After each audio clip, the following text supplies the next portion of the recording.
I think as CEOs, that's what we do most of our days, right? We come in, what's the problem now? The client, the employee, the contract, there's always a problem.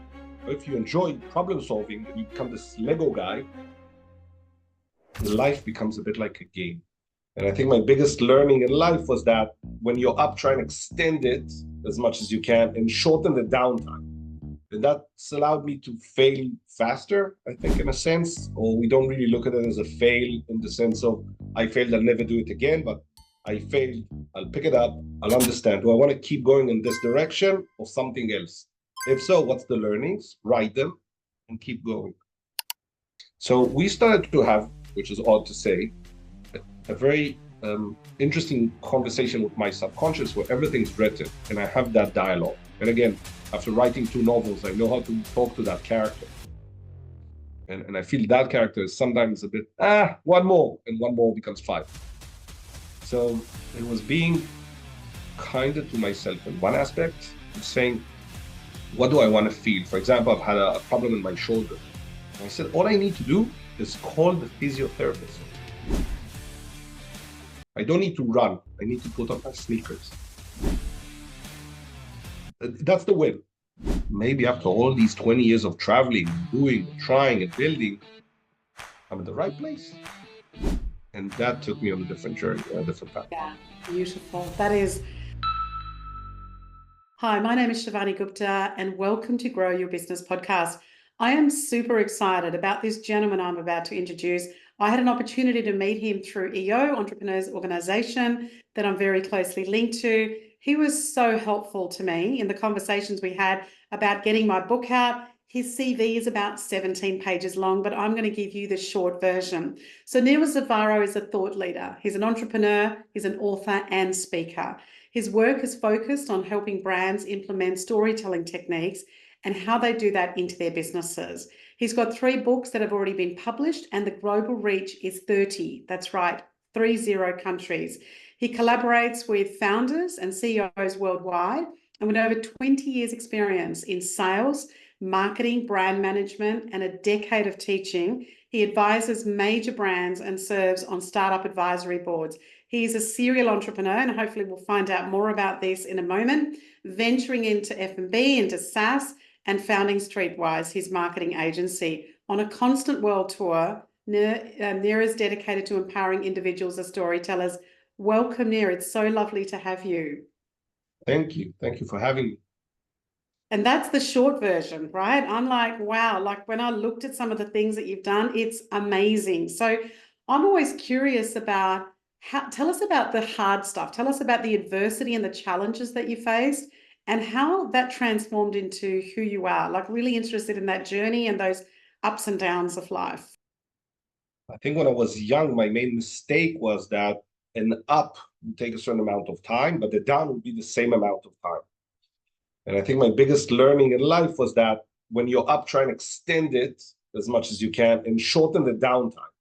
And that's allowed me to fail faster, I think, in a sense, or we don't really look at it as a fail in the sense of I failed, I'll never do it again, but I failed, I'll pick it up, I'll understand. Do I want to keep going in this direction or something else?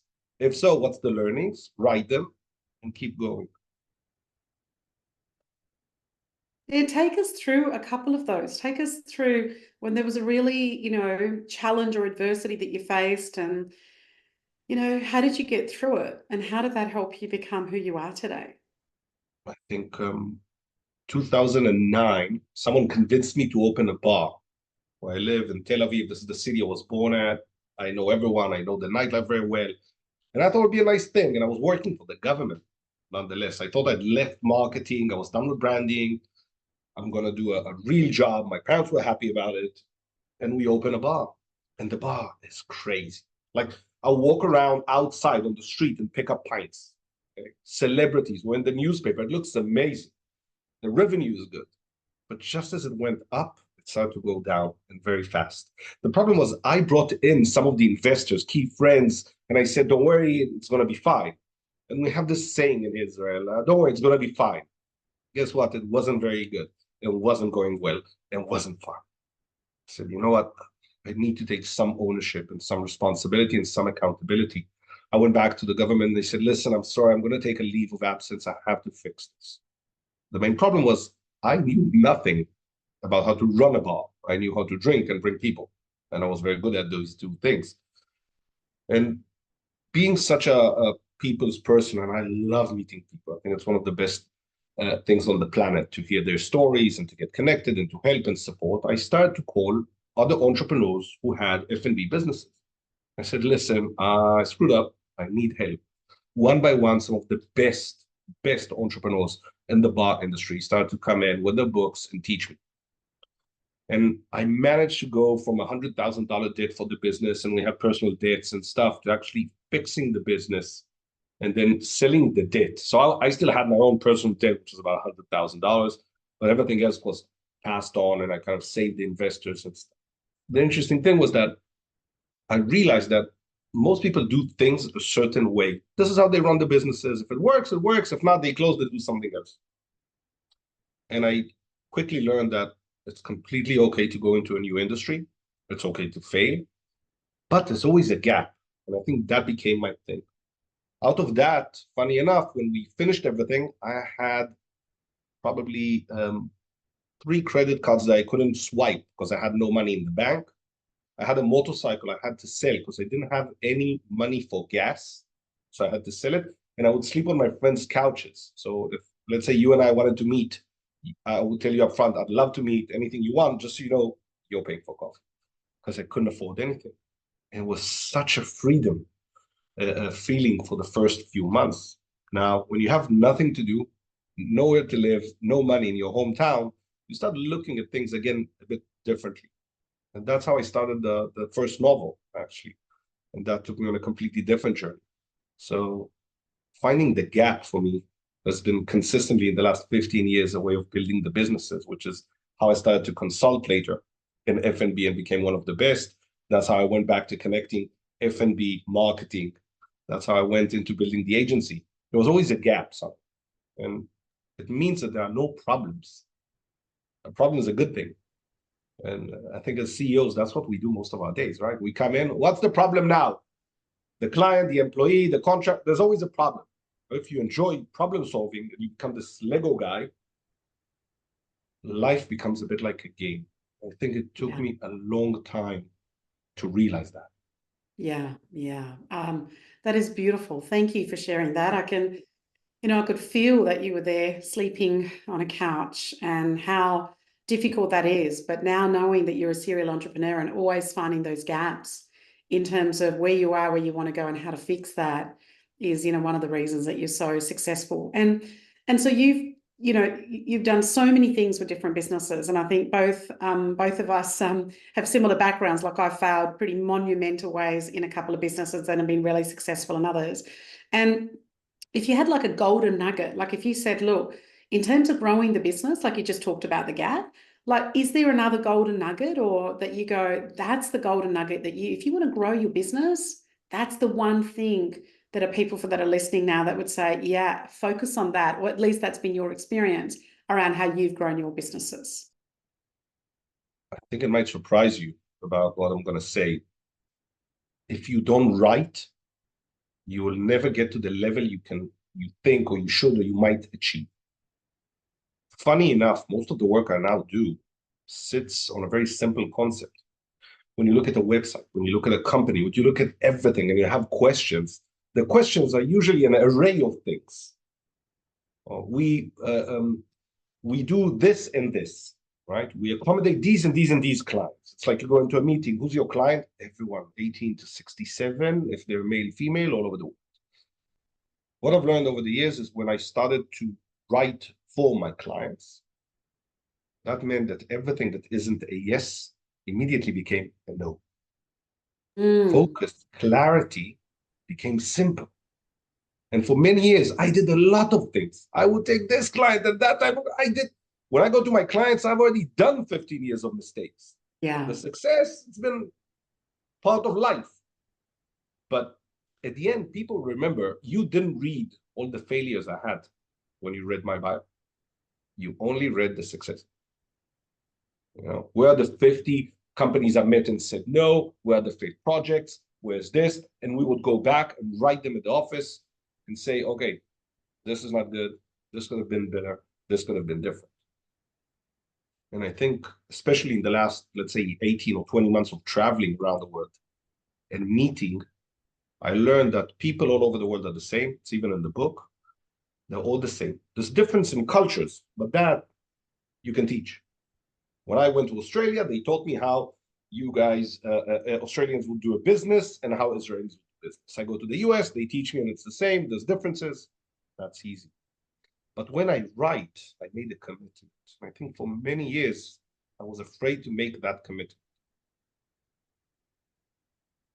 That's beautiful. And you're right, we don't read out people's failures because, you know, the list is big. You know, it's often 10 or 20 times bigger than the ones that we've been successful at, because you've got to fail at so many things before getting to that thing. Yeah. You just hit the nail on something around people are the same. So people are the same irrespective of where you go around the world. Yes, their culture's different, which you can teach, as you said, Nir, but talk to me about, like, you know, what are some of the great tips of dealing with people? So if they're the same, like, what are the things that work? What are people looking for? How do we, you know, everybody's talking about how difficult it is to keep key talent and have great people working in them. What's been some of the things that have worked for you and your businesses?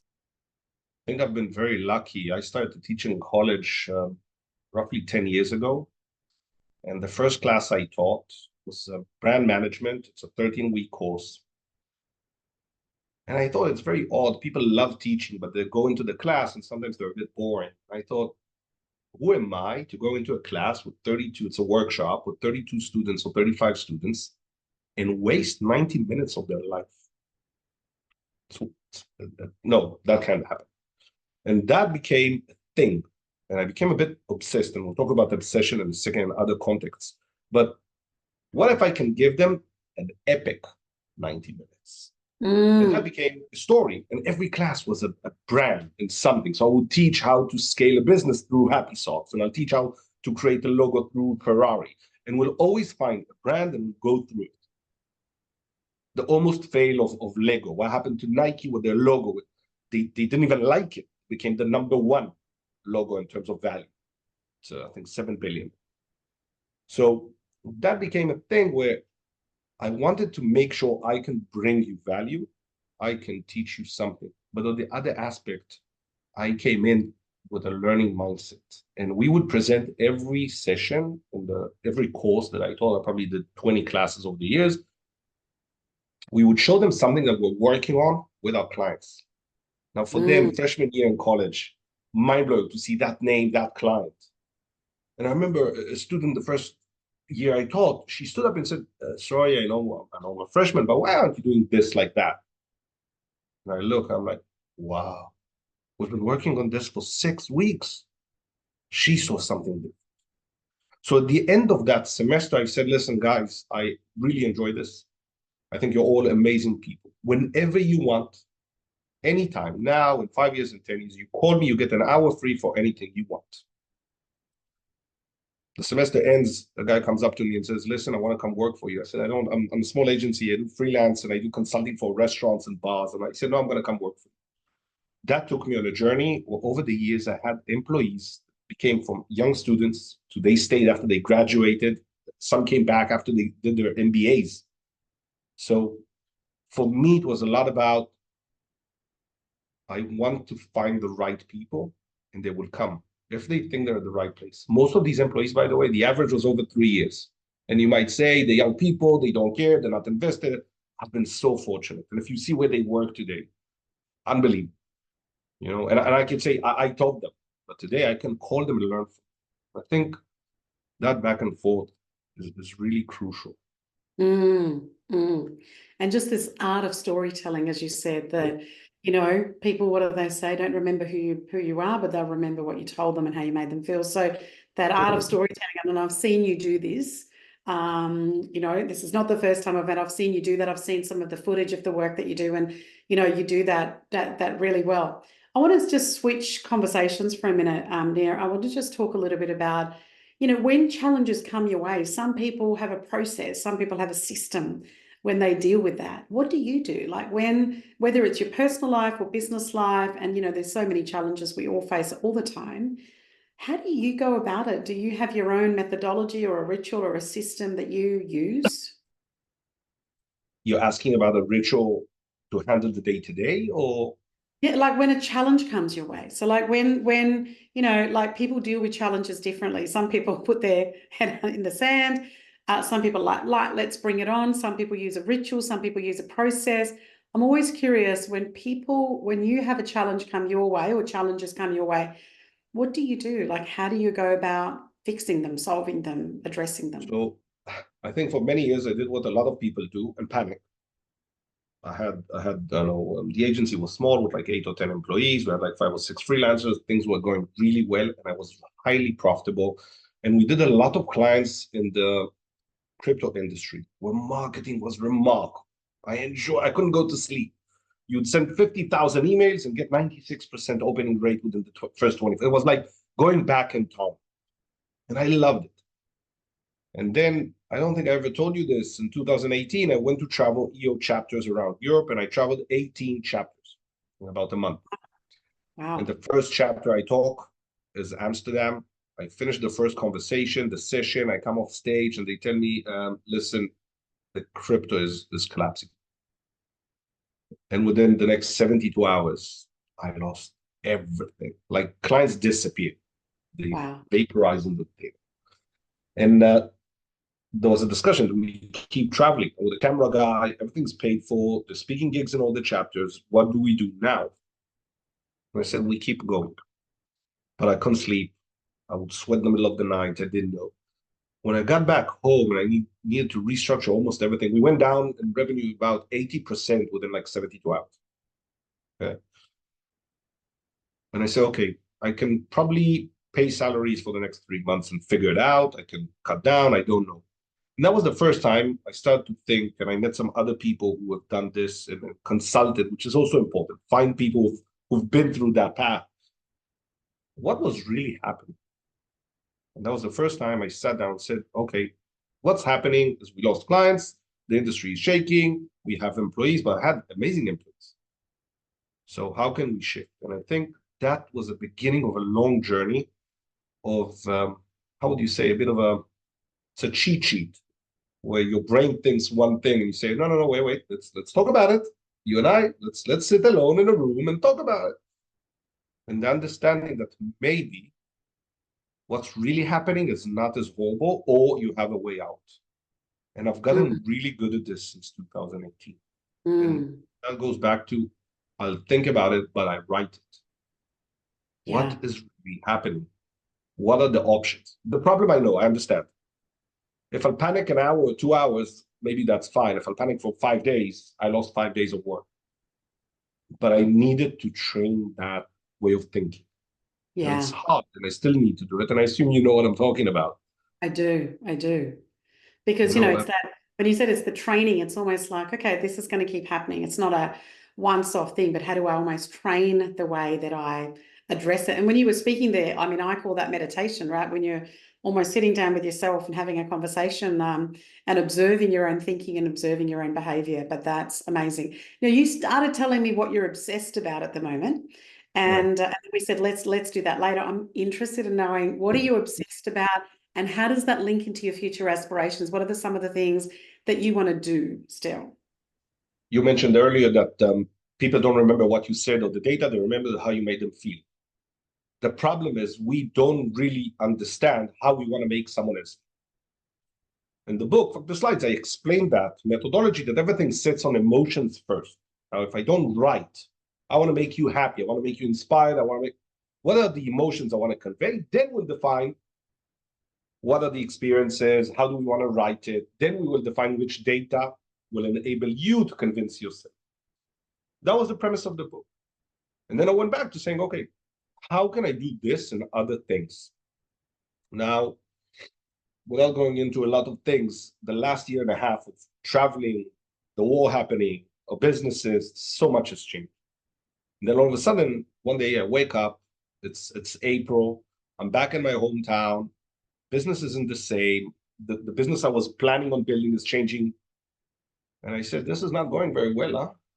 So I open a file I said, this is what's happening in my personal life and my business and every aspect. By the way, there's a war, and how's your day going? And I opened Mm, that file to 50 people over the course of the next couple of weeks. And I said, what if I can change my life in 90 days? What do I want to achieve? How would it look like? From which bank I use, what company I own, what are the names, to how much I run every day, to what I eat. And I started to take a look, but documenting everything, how much I drink, how much I smoke, how many coffees, everything. And people started to react the file. mm, Now, there's one thing about understanding that we always think we need to do more. And what I learned in the course of this is day 66 or 7 is we actually need to do less, not more. mm, mm. So for me, the less was, hey, how many coffees do I have? I have 6 coffees. Can I have 5? Why do I even drink 6?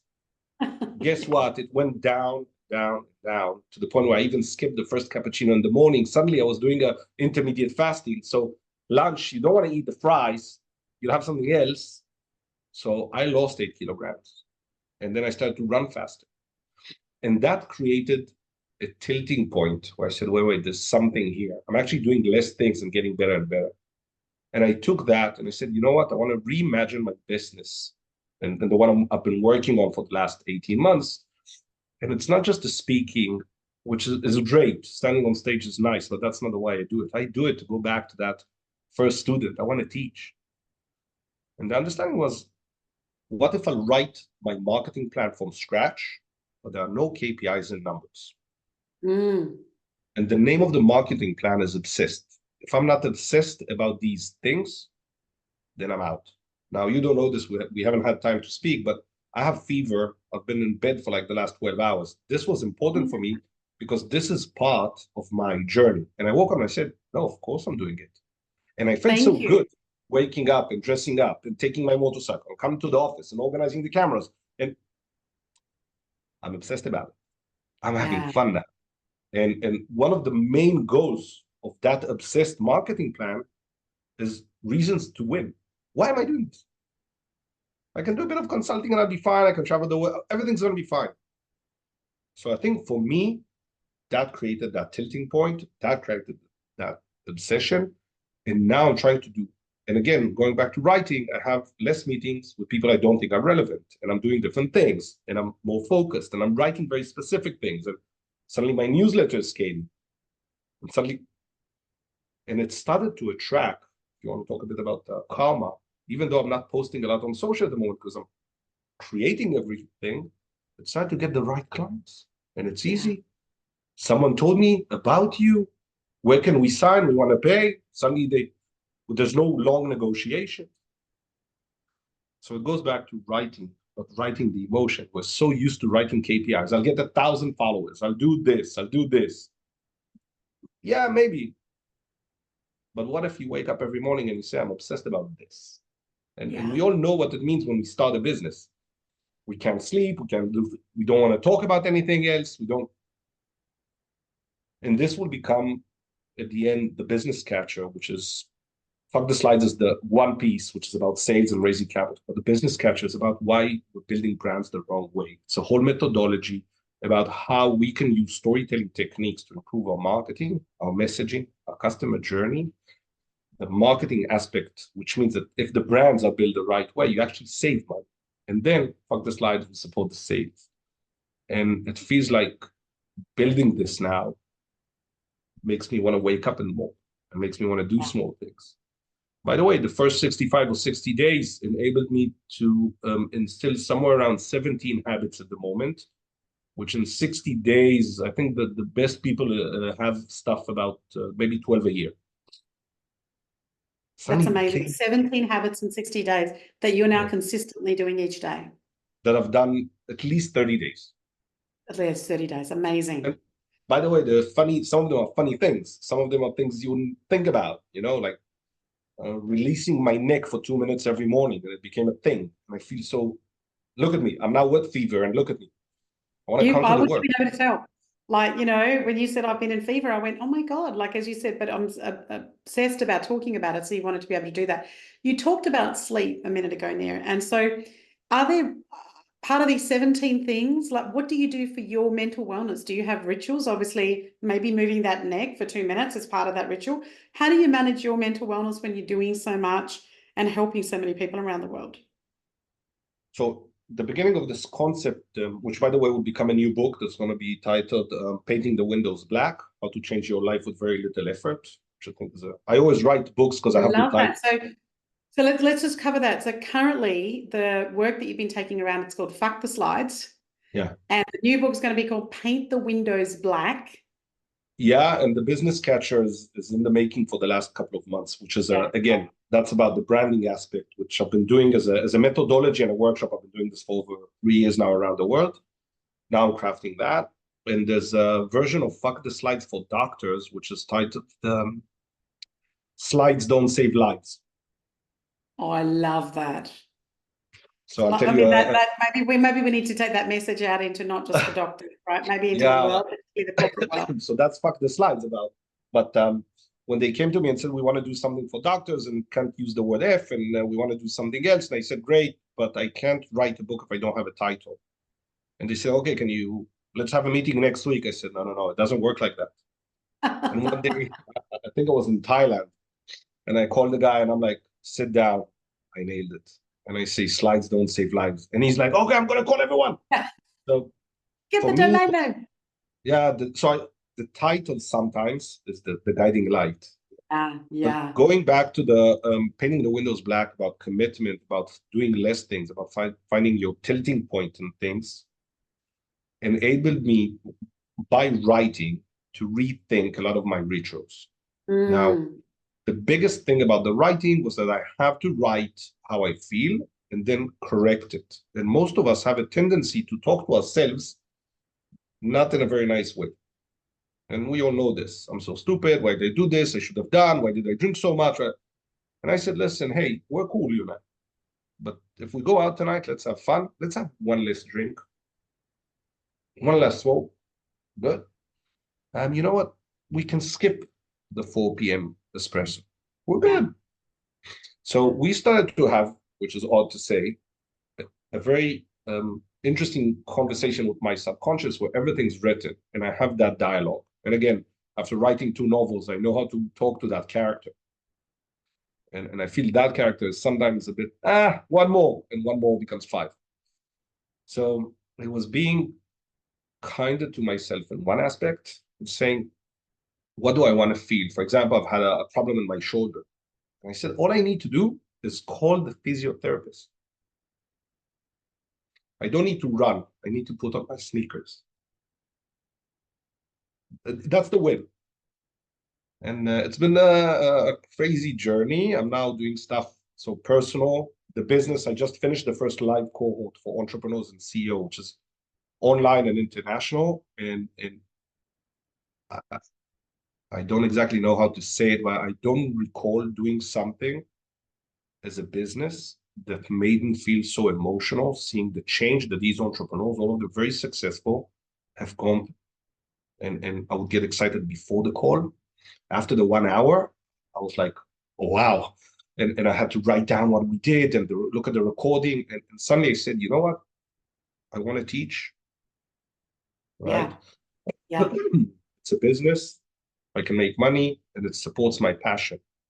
Maybe after all these 20 years of traveling and doing and trying and building, I'm in the right place.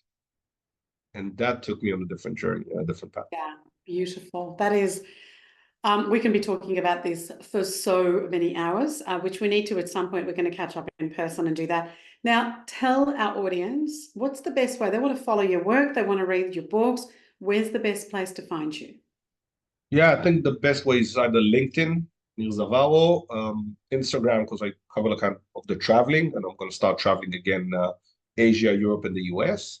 And the story letter is where I talk about how to improve your business and personal through writing. And it's also where I talk the most intimate things about my life. So it's called the story letter, and we'll probably put the link here. Put all the links and stuff in there as well. That is beautiful, Nir. I am so grateful that you are on this particular podcast. I'm also very grateful the fact that you got out of bed after being very ill and took to your office and did this podcast. Thank you, my My friend. pleasure. Thank you.